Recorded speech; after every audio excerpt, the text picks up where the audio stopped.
برج القوس. برج القوس الشهر ده الشمس موجوده في بيتك الرابع اللي هو برج الحوت، وبعدين هتتنقل لبيتك الخامس، فاحنا مستنيين طبعا انتقالها لبيتك الخامس عشان تدي لك شويه دعم. طول ما هي موجوده في بيتك الرابع فهي عامله مربع فلكي معاك، فهنا اقدر اقول لك خلي بالك جدا يا برج القوس، انت تحت الميكروسكوب، العين متسلطه عليك، ناس كتير بتتكلم عنك، ناس كتير بتجيب سيرتك، انت كنت محقق نجاح فظيع الشهر 2 والناس كلها بتتكلم عن نجاحك، بتتكلم عنك، سمعتك، الدنيا كلها مركزه معاك. اقدر اقول لك ان انت ممكن يكون عندك انفضاح لسر ما، خلي بالك من نفسك جدا يا برج القوس. ممكن جدا لو حد ركز معاك يكتشف سر موجود في حياتك، خلي بالك من انكشاف سر يعمل لك مشاكل. برضو بعد كده هيبقى عندنا عطارد اللي موجود دلوقتي في برج الحوت، وهيتنقل بتاريخ 10 مارس لبرج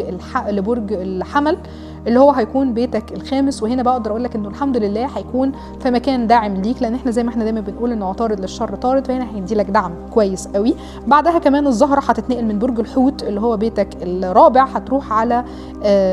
لا هتبقى في بيتك اللي اول هي موجوده في بيتك الثالث اللي هو كانت في برج الدلو، هتتنقل هتروح برج الحوت اللي هو بيتك الرابع. هنا الزهره هتعمل شويه توازن معاك مع الشمس، ان الزهره كوكب سعد عموما، فهتبقى خف شويه الثقل اللي بيكون موجود عندك انت. والمريخ اللي موجود في برج الدلو هيتنقل لبرج الحوت، وهنا اقدر اقول لك بقى لا خلي بالك من نفسك.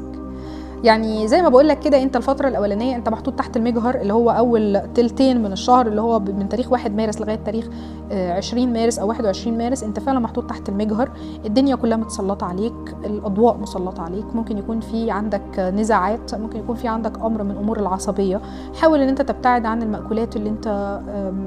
المأكولات اللي هي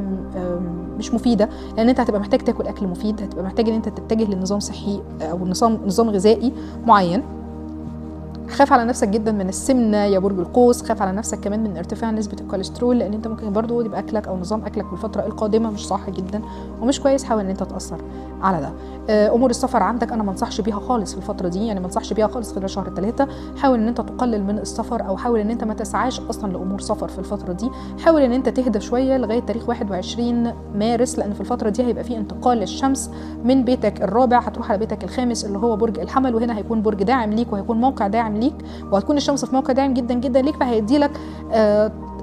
يعني انطلاقه للامام، وتقدر ان انت تعدي بيها لحاجه كويسه ان شاء الله، وتبقى الدنيا معاك اهدى والدنيا معاك تبقى احسن شويتين 3 4. فزي ما بقول لك كده خلي بالك من نفسك شويه يا قوس في الفتره الاولانيه من الشهر او اول تلتين من الشهر. بعد كده هيكون عندك انتقال المريخ في تاريخ 23 مارس اللي هو هيروح على برج الحوت من الدلو للحوت، من بيتك الثالث لبيتك الرابع. هنا لا اقول لك خلي بالك بقى، لان انت هيبقى عندك وقت من العصبيه شديد جدا جدا، هيبقى عندك وقت من التوتر، هيبقى عندك وقت من القلق، عدم الاتزان في النوم، عدم الاتزان، ممكن تحس كمان بصداع كتير، ممكن يجي لك زغلله في عيونك، ممكن اقول لك خلي بالك من السفر، ما تسافرش بعربيتك، ما تسوقش مسافات طويله، خلي بالك من حوادث السير، خلي بالك جدا جدا من نفسك يا برج القوس، لان انت كمان ممكن يكون عندك مشاكل مع الشريك العاطفي بتاعك في الفتره دي بالذات، فخلي بالك من نفسك جدا، حاول ان انت ما تخشش في الحته دي، ما تنجرفش ورا الغضب بتاعك، ما تنجرفش ورا عصبيتك، ما تنجرفش ورا اتخاذ القرارات السريعه، لان انت يا قوس حقيقي بتبقى عامل زي السهم، عامل زي الطلقه بتخبط الخبطه وزي ما تيجي. لا خلي بالك بقى من نفسك في الفتره دي، لان فعلا هنا ممكن يبقى في خساره، ممكن يبقى في خساره ماديه، ممكن يبقى في خساره لاشخاص، ممكن يبقى في خساره للناس انت بتحبها مش عايز تخسرها، فخلي بالك جدا لانه احنا مش عايزين نوصل للحته دي. فلو في تحذير احنا بنحذر منه عشان حياتك بعد كده تعرف تخلي بالك منها، ما تبقاش تقول لا انا ما كنتش عارف، انا ما حسبتش صح، انا ما عملتش صح. حاول ان انت تركز شويه في الكلام اللي احنا بنقوله ده، لان فعلا الفترات دي بتكون فترات صعبه بسبب ضغط كواكب وبسبب ضغوط فلكيه قويه بتكون موجوده عندنا.